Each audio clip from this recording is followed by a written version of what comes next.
What's up, guys? Mitch Pelk back with another interesting episode of Pelk Talk. Today I talked to David and Jake, the co-hosts of How the F Did You Get That Job podcast. A really good podcast. You guys should check it out. In the description, David and Jake are former employees at Vaynersports. These guys know what they're talking about. I'm telling you. Don't forget to listen on Apple, Google, and Spotify. Now, enjoy. What's up, guys? Mitch Pelk back again with another episode of Pelk Talk. Today, joined by fellow podcasters, David and Jake, who are the hosts of How the F Did You Get That podcast. How are you guys doing today?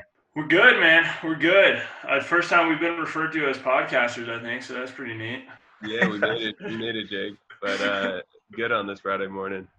There we go. I like to hear that. So I'm going to be honest. I started listening to you guys after you guys did an interview with my guy RJ from the PLL. I'm still shook that you guys only have around 600 followers on Instagram. I think the concept is just a simple question, but I'm surprised you guys aren't famous yet. I don't know.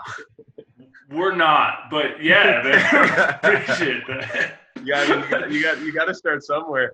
Yeah, no, we're stoked, man. We're just glad there's been a couple people here and there who just reach out and they're like, hey, we get value out of this, and that's honestly that's all we were looking to do off the top. Both David, I guess more so me, because David was way more traditionally successful out of college, but me out of college I was just there's no blueprint for this, especially in the media entrepreneurship, There's no, okay, here you go, point A to point B. Everybody's journey is very zigzaggy. So we wanted to find a way to tell those stories. And honestly, we're only smart enough to come up with one question. So that was how it came to be. I like that. Well, let's not waste any time. Let's hop right into it. So how the F did you guys start? How the F did you get that job podcast?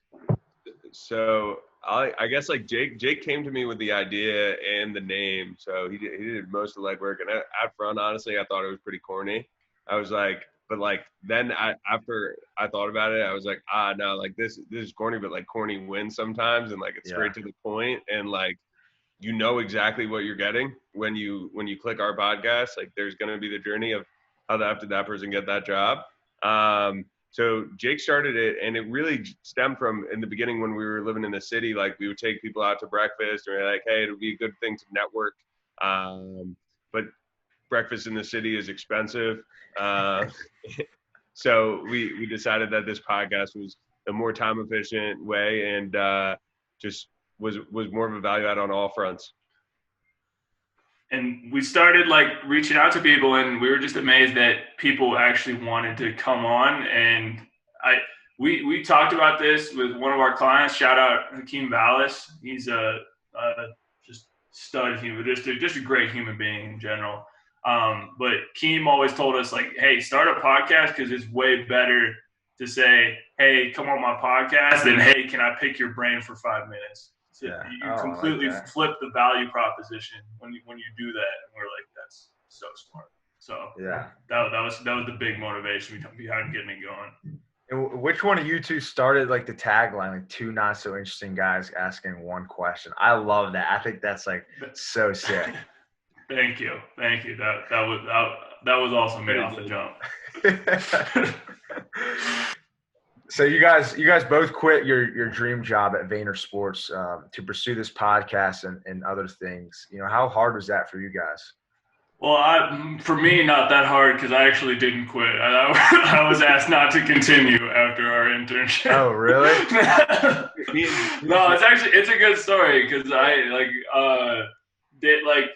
at the end of our internship, I was in grad school and David was finishing up his senior year at Syracuse. I was doing grad school, honestly, because I didn't have any better idea. Like I said, I came out of school and I had no idea where I was going. So I had a meeting with AJ Vaynerchuk, who's co-founder of Vaynersports, just the smartest guy I think I've ever met. And I'm AJ, I mapped out the littlest money I could live on, living on a bunk bed in Queens and going into Vaynersports for a year. So I think that number was something like $26K. I was if you guys just pay me $26K, I'll make it through. I can make it through the year. I'll grind for you. I'll live at this office. And he's Jake, nothing against. He's I believe that you'll do this, which is scary, but I also don't I don't think it's the best move, and you know the economics of this business like better than anybody. Like you know that like a hire right now just doesn't make sense unless you're bringing on 3 to 4 clients. And I was like, that, yeah, that makes sense. So I went back to Nebraska with kind of my tail between my legs. Well, back up a little bit. Me and Jake were interns together, and at first we actually really disliked each other. We were like both really hated each other because we were both like hardos and like trying to get the job, like and whatever, rival right? interns. So like for the first, yeah, exactly. So for the first like 3 weeks, we were like at each other saying who can stay in the office later, who can grab more, blah blah blah blah. And then we went out one night and got drunk and became friends. They encouraged it a little bit too. They had us play bubble hockey to see who got like this promotion one time. Really? Yeah, they were like, so they could kind of feel the tension, huh? Yeah. So then we became friends. I ended up telling AJ in like my meeting, like, hey, like I'll work for free for another year. I'm interning. I'll intern from Syracuse. Like, no skin off my back. Like, just want to stay involved. And then that ended up leading me into the job at Vayner, which was awesome. And it was I spent 2 years there and learned like so much. It was kind of just baptized by fire, just straight in. Let's get you involved with everything. Was AJ's assistant, was heading up content there, and just learned a lot over those 2 years. And then I guess back to, how Jake got his start, like through it, there was one client by the name of Josh Martin who played for the Jets at the time through Vayner, and I was helping him with some work. And it was like this business manager helping him with daily content role. And on top of everything else I was doing, it was just getting too much for me after a couple of months. And I told AJ, I said, hey, like, this is honestly a full-time job. Like, somebody should be hired for this. So he had the conversation with Josh saying he needs to, like, hire someone. Like, and AJ asked me, do you have anyone in mind? And it's, everybody says it's who you know, not what you know. And, like, I was like, Jake would be the perfect guy for this. And on top of that, like, Jake deserved the job as much, if not more than me at Vayner. So I felt good, like, hey, like Jake will knock this one out of the park, right? So Jake started with Josh, and I'll let you kind of. Yeah, I was supposed to start a job at the Colorado Rapids because shout out Major League Soccer. I was in their sales program. They stick 30 dudes in a dormitory in Blaine, Minnesota, and we had 2 girls. Shout out, and they stick all of us in a dorm in Blaine, Minnesota, and we compete against each other for sales for 3 months. I visited him, and it was a social experiment, man. It was just, really. What is it? Just like 300 cold calls every day? Oh no, like average 300. I think I averaged 293. There was one day I think I put in 650. We had one kid set the record at 915 in a day. Oh my god! That's it like was prison. And we're so locked in. We're so like it's delusional and like I think this is like the best way to put it in perspective. It is a 45-minute Uber to downtown Minneapolis. I think split like 4 ways, it always ended up being like somewhere between $50 and $80. At the start of we made an extra like $300 to $400 a month. They shut down this program, so I think I can kind of talk about it like this. But we made an extra $300 to $400 every month, so we had nothing really to live on. Like that was it.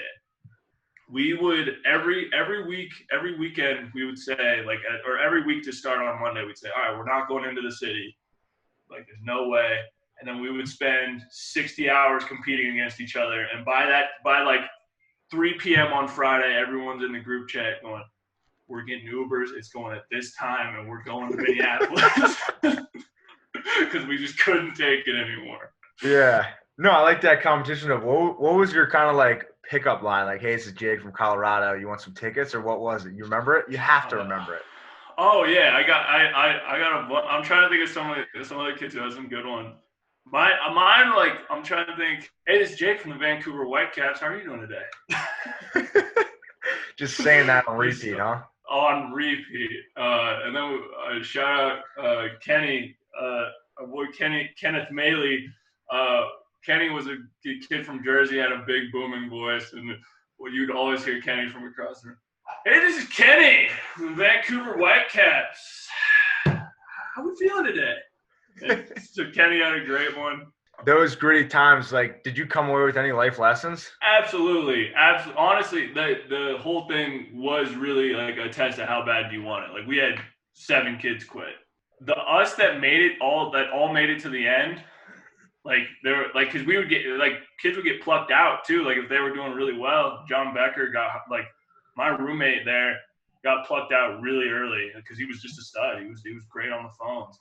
So kind of going back to Vaynersports, what was it like working with AJ Vaynerchuk and Gary V?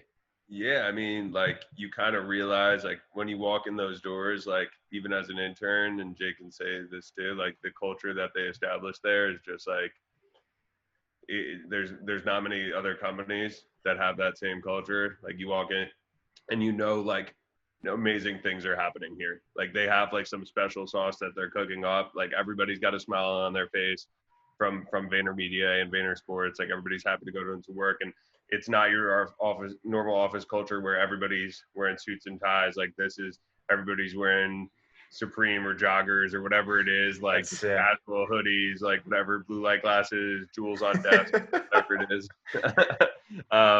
So it's definitely a fun place to work, but you realize like how efficient they are. I think like at my first couple weeks, even at the internship, I remember coming back to my dad and be like, these guys know how to work. Like before my internship, it's not even the same, but you realize like, especially from AJ, like just like you can be a really, really good person and be extremely successful. Like you don't need to be a dick boss. Like there's stigmas against bosses for being like not the best. And, AJ is somebody who treats people the way they want to be treated and knows that that'll get them to work harder for them. And it just is a good guy in the sports industry agency business, which are sometimes to come by.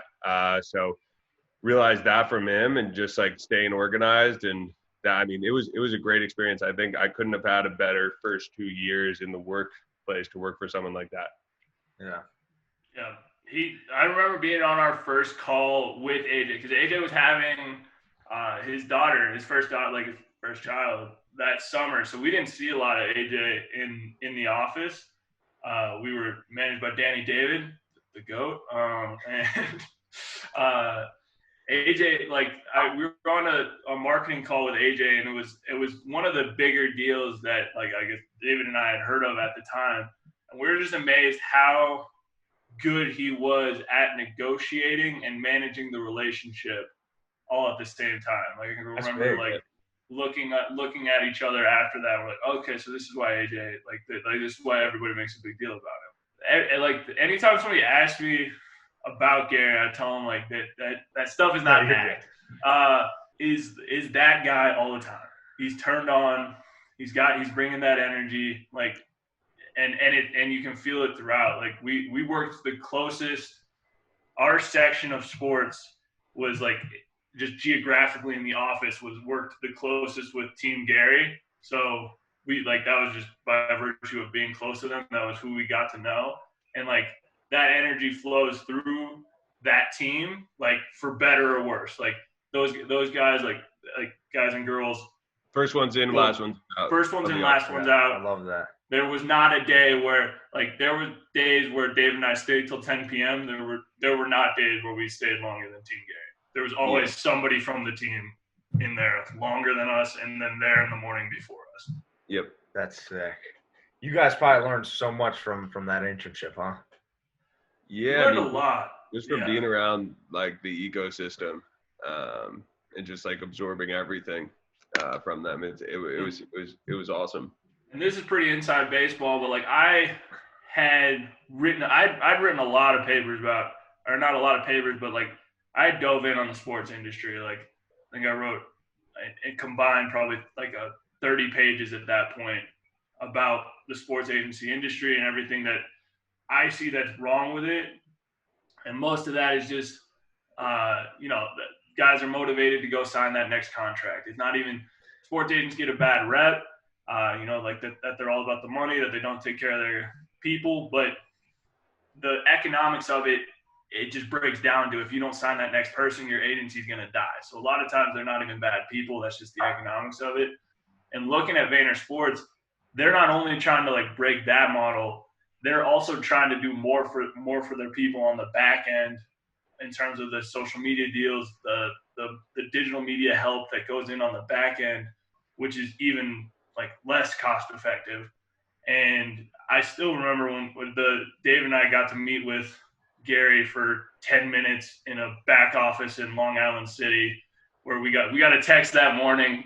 We had sent an email to Tyler at the beginning of the summer. We're like, hey, we'd love, like, if he ever has time, we'd love 10 minutes. We got a text from Tyler a week and a half before our internship was over. It's like, you guys got 10 minutes, Long Island City. That's sick. At like today at 2:30 p.m. And we're like, and I remember walking in and him and Gary immediately complimenting Jake's eyes. Yeah, Really? That was big. That was big. Did he compliment you, David, or no? No, I didn't. No, I don't remember it. I was just to finish that stuff. I was just gonna say, yeah. I asked him about that. I was like, the economics don't work, and he's like, yeah. He's like, we're gonna lose money. We're gonna keep losing money because we're gonna make it work, like, because everybody's gonna see that we're doing more, and that's how you break the model. And I thought that was the best answer you could have given me. So let's hop back into the podcast. You know, getting guests, like you said, AJ Vaynerchuk, head of sports at Instagram, Dev Sethi, and two-time Emmy award-winning Ty Rogers. You know, how do you guys get these big names? Is it just like a straight DM, or you guys like boys with these guys? So, I mean, some of the guys like we've met, but I think like Jake said in the beginning, like shout out Hakeem, like when you say, hey, you want to hop on my podcast, and you know this better than anyone too, like making that micro content on the back end. And for anyone who doesn't know what micro content is, it's just a clipped up, the best minute of the podcast clipped up into a video, packaged well. Like we would say up front, like, hey, this is David, you know, with How the F Did You Get That Job podcast. Like we'd love to have you on. This is our Instagram. We'd love to make you a piece of content like this. You know, it would take 30 minutes of your time. And I think now is a great time to start a podcast because realistically, like when the world comes back, people are doing things on Friday nights and people are like seeing family and stuff like that. Like right now, like on a Thursday night, like what are you doing? Like you're lying if you're busy. Like you're just not busy. Like you're either working or you're watching a movie with your roommates, friends, and family, or girlfriend, right? And that's it. So like asking someone for 30 minutes of their time to be in a podcast, like isn't that big of an ask. So I think like we've had some famous denials. We were not afraid to swing and miss. We got denied by Mark Cuban, which was kind of cool. Got an email from him. Got an email from Pete Carroll, which was really cool too, saying he won't come on the podcast. I mean, that was pretty cool though. Like to have some communication with guys like that. Like, but I think just not being afraid to swing and miss is the biggest thing. Who would you guys say is your favorite guest that came on? Putting us on the spot. Let me think. We love them all equally. I really liked. I love the way Blake Lawrence's mind works. I've always been interested in like the way Blake thinks about stuff. So like getting him in a podcast setting was pretty cool to dive into, like name, image, likeness, and everything. Like he's on the cutting edge of that stuff, and that's the stuff that really interests me. So that one sticks out to me right away. Yeah. And I'll say honestly, a personal friend of mine though, like Wes Wilson. That was a good one. He played D1 football at Montana State and really likes producing videos and kind of just created a channel for himself, him eating food, and that turned into him being like Chad Ochocinco's right hand at Bleacher Report betting, and now he's a video producer at Bleacher Report, and he's 3 years out of college. So it's just kind of the moral of that is the moral with most of our podcasts. But if you do something you're passionate about, like the money will come eventually. Just keep on grinding at it. So on the flip side of that, who would you guys say is the worst guest? I'm gonna flip this, but like Kyle Gardner, it might be my least favorite just because KG is so stupid successful at such a young age, and he just and there's no secret to it. There's no like, oh my gosh, this kid is like he's just a good human being who works hard. Yeah. So, and he's, for anyone listening, he's a 19-year-old video. Yeah, I was about to say he's my age. Yeah, he's 19 and shoots for Saquon and Sterling Shepard, and Post Malone. just got hired as by the Jets. Yeah, that's sick. It's probably not even public. So yeah, so I really don't want. But yeah. And I want to know your guys' answer. If you could take one of the person's jobs that you guys interviewed, what job would you take? Who would it be? I'd say Jesse Cole. I think what he's been able to do with the Bananas and like just grow a team out of nothing. Grew a below single. I worked for below single A baseball. It was my first internship, and like that's independent baseball, man. That's low. Like that's not like. It's hard to get fans in for minor league, even below minor leagues, even tougher. And he was able to kind of use what P.T. Barnum has done and the circus and bring that to baseball and make baseball fun again. Really has, and have bigger social channels as this independent baseball team than some major league teams in the city of Savannah, which is just really, really cool. And yeah, I mean, that is sick. Guy has a lot of fun. So I'd say something like that. Jake Plummer, he lived the American dream. Like, small town kid from Idaho, He did. goes to the biggest party school in the nation, has them competing for a national championship, goes and plays for the NFL team in that city. Everybody loves him. Goes to Denver just because he wanted to switch up. And now he's got his lake house in Idaho, and he's got his house in Boulder, and he's living the dream. Well, I want to ask this question because like you guys put out like so much content on the podcast and via Instagram and everything. Like, do you guys have a team, or is it kind of just you two doing the whole show? Gotta have a team. Off the bat, it was a lot of us. Like, off the bat, it was, and then we realized very quickly if we wanted to keep running there he is. If we wanted to keep, is he part of the team? That's it. Old Remy. We realized that we wanted to like actually keep this going and run a business. We needed a team. So my sister, Jenna Miller, was huge. Jenna still edits all the episodes. Anything like anytime we sound funny, it's because of Jenna. It's not because of like anything that we said. And then she chops it up. I like that. And then our boy Yash out in India. Yash is a very gifted video editor and very efficient, which is it's sometimes it's tough to find both of those things in one person. But and Yash Jake, is that guy. And our boy Jake Geddish. I think finding people that like, and this sounds tough, but like kind of like believe in it a little bit, like and be like, okay, this may have the juice to become successful, and even if it doesn't, like people who are interested in the podcast space, because it's just good experience. Like especially like college kids are always trying to get their foot in the door, and if you can bring value to a podcast, like you could say that on your resume, right? And then say, hey, I helped edit footage for a podcast and it grew X amount. Like building a team is crucial, but because a podcast is a full-time job if you don't have a team, as you probably know, if you're doing all the editing and everything on the back end, right? It's a lot of work. It's not just click the record button and post it on Anchor. It's not simple. No, I like what you said there, because like, and the marketing aspect, like you guys and me, like you would not have met half the people you guys interviewed if it wasn't for the podcast. Absolutely. I think that's like the coolest part, just to kind of make these relationships. We wouldn't be on this podcast right now. Yeah, that's true. And I thought like the cool thing was with your guys' Instagram is like the stuff you guys post, it's like so modern and so like eye catching. I was like, I mean, if these two guys like do it all themselves, like they're talented. Yeah, our team's talented for sure. They are. Oh, and Santino is the guy who made Santino Stancato is the guy who made the first like intro thing, like to every video, like the animation, like that After Effects stuff is definitely something where we kind of chalk that up to magic. We would have no idea where to start with that. Yeah, no, it's confusing. Switch gears here. You know, Jake, you found Grit Player Services. You know, what is Grit Player Services?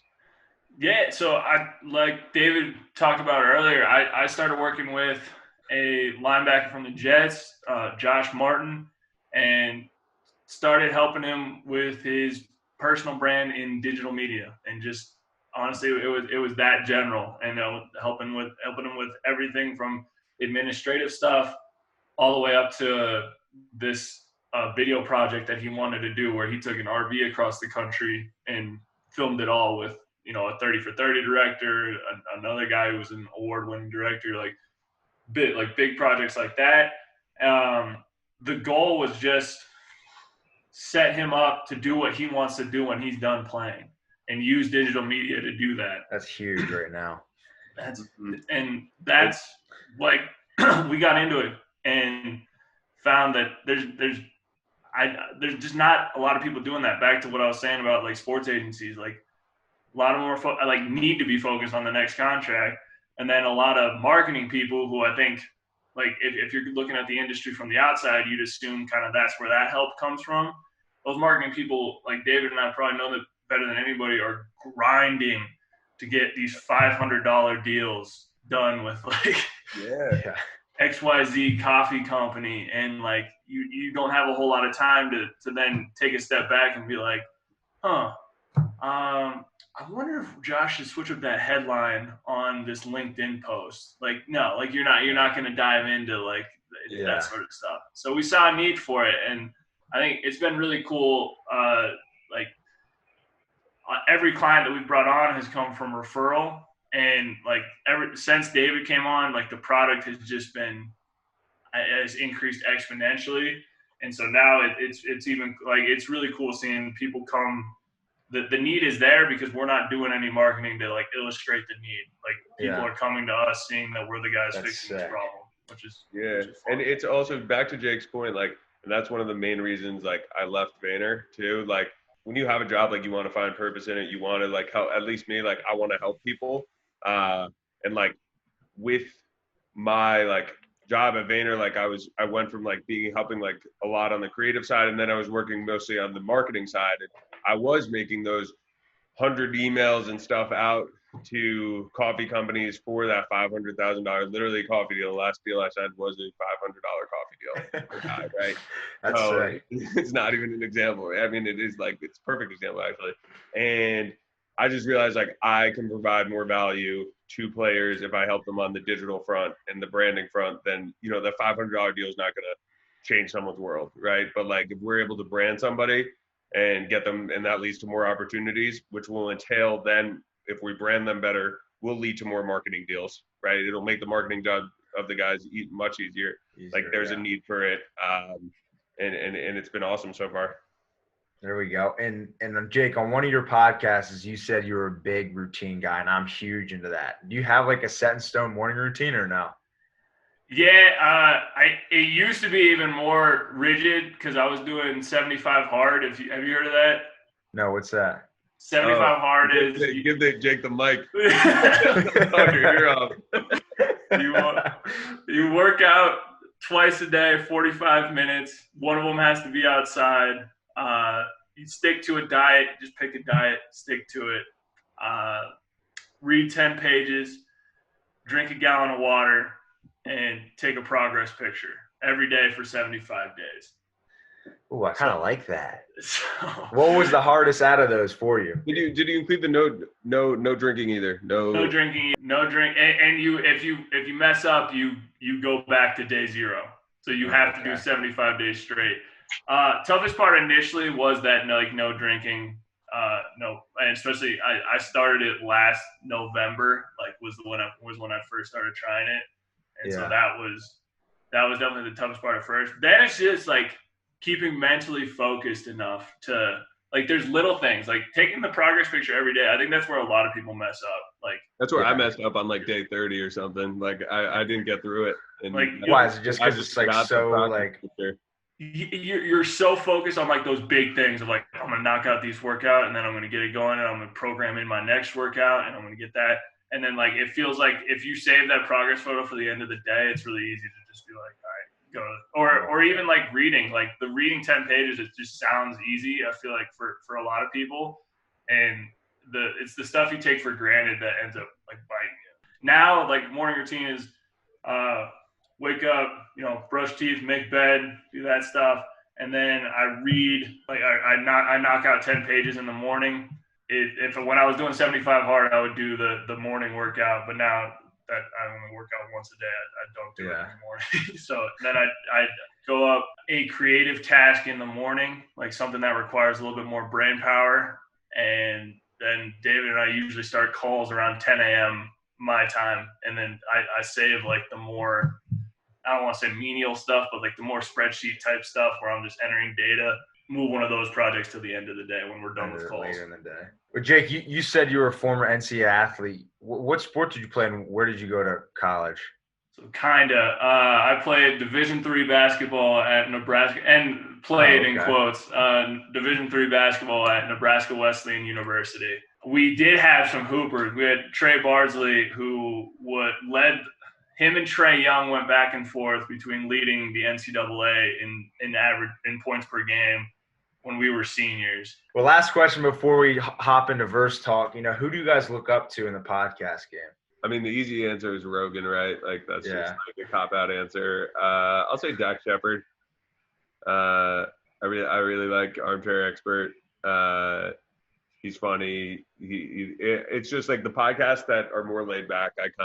Because I think people, not a stigma, but there's definitely a lot of podcasts that are super buttoned up and, hey, what was this about your journey that made you successful? You know what I'm saying? Like, it's like, all right, loosen up. Like, it doesn't have to be that deep. So I think both those guys do a really good job of making it feel just like a back and forth dialogue and not like that you're being recorded. People like Tim Ferriss, I'm really impressed with because like you can just tell there's so much research on that front end. And it means so much to him. He knows what he's talking about. Exactly. And then people like the Pardon My Take guys, I honestly think are brilliant. Like I owe one of my buddies so much for putting me onto them. Like 2016, that was when I was graduating college was when they started. And they like, I can remember that like I talked about it a little bit, but that coming out of college and having really no idea what the next steps were and just feeling kind of aimless, like they got me through some tough times. Like they like I laughing with them like kept me from crying sometimes. So like I will always I'll always have a soft spot in my heart for those guys, and I think they're so much smarter than people give them credit for. Like in terms of navigating, because it comes off so like naturally. It doesn't really look like they're trying at all, but they definitely are. And there's some of my friends who are like the most liberal people I know, and then there's some of my friends who are diehard Republican. They all love Pardon My Take, and I think say what you will. There's some magic in that. Yeah, I'm not the biggest Barstool guy either. Sorry to interrupt, but the fact that and there is some genius to it, but like because the fact that they get thousands of people to tune in to them having a fake character play NCAA football 14 is like wild. Like there's like I know, dude. It's like some of the stuff they do is like, dude, I could be doing this same thing. It's like it's so like easy and genuine, but I don't know, people love it. I like it too.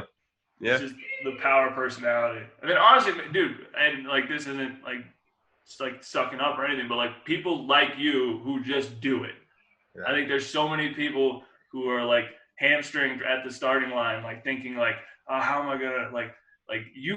I guess to the best of my knowledge, when we were talking before, like you don't have an electrical engineering degree or like you don't have like a soundboard with like 80 different buttons in front of you right now. Like you're just doing it.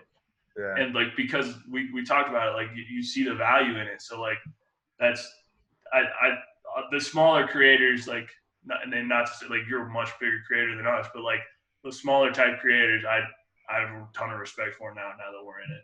Sweet. I appreciate that. Let's move into our last section here called Verse Talk. These questions are Jake versus David. You guys ready? That's good. All right. Who would win in a wrestling match? Jake. For sure? Yeah. Yeah. Okay. You guys are on an island. Who's surviving longer? David. I think me. I think I take it upon myself to hunt our food right when we get there, and I think I challenge the wrong wombat on the wrong day, and that's how I go down. I've been watching Survivor my whole life, been taking notes, and will go. That too. I didn't even think about that. And will go on Survivor at some point in my life, so I'll take myself. I know you guys both have girlfriends, but who was better with the ladies back in the day? It's funny because we didn't like know each other. Because like when I met Jake, he had a girlfriend, and then like I was single for like what 2 years before, and then I started dating Jilly. The one time we were single together was What was that like? the one the whole, it was like something out of a movie.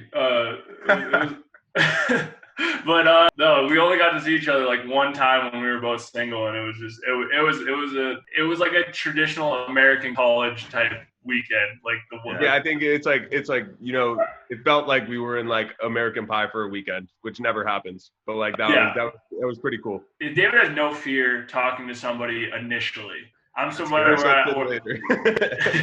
somebody where I have to get comfortable. David has zero fear, so David like just puts out shots. Say down the road you guys have kids. Who's going to be a better dad? Tough. That's I think Jake will be harder on his kids than I will. I think that I'm just gonna say I think David will be a better dad. I don't know. I'm competitive though. I'm gonna be someone who's such a better dad. I can tell. Just I think Jake. We'll give it like maybe I'll be a better dad. Jake's kids will be much more athletic. I like that. So let's say you two are both in the Nathan's hot dog eating contest. Who's down to more hot dogs? I put a hurting on David. What? I said I'd put a hurting on you. Yeah, you'd kill me. Really? I'd love to see you against Eli though. He's our other really good friend who's like could be a competitive eater probably. Quantity and speed wise. So yeah, okay. I'd look forward to that. You got me. So let's say you two are in the wild, two black bears come up to both of you. Who's lasting longer in a fight? Yeah, Jake. So up my alley. I mean, listen, I was born in and raised in like the suburbs of New York City. This man is in Eagle College, was born and raised in Steamboat Springs, where he had to fight off mountain bears every morning to get to school. Walking to the bus. All right, so last question about the podcast. Is this just kind of a quarantine project, or is this something you see you guys self doing like long term? I think I'd like to get to 1,000 episodes. I want to keep doing this. It's fun, man. We get to meet cool people like you. We get to have great conversations, and like we'd be doing the same thing otherwise. We'd just be paying a lot more money for New York City breakfast. Yeah, and I mean, I think it's also the thing, and like I know this is wishful thinking, but we do this for 2, 3, 4, 5 years, right? Like Warner Network's going to be bigger, but like this is something that I think can turn into something bigger. Like just being and people are always wondering about like how people got their jobs, and especially in the sports field of what we've been kind of like putting our niche in, like there's no set path when getting into like that sports entrepreneurial space. I'd love for this to be like an ongoing thing that I do for the next 5, 10, we do for the next 5, 10, as long as podcasts are around. Yeah. Until we find out who's a better dad. Yeah. That's sick. Well, Jake, David, I appreciate you guys coming on. Where can the fans find you? Instagram, follow Grit Player Services at HTFDYGTJ. Then if you want to follow my personal, Grit Marshall. And mine is at Jaffin. And all those links will be in the description. But Jake, David, I appreciate you guys coming on the podcast. Mitch, thanks for having us, man. Thanks, Mitch. Absolutely.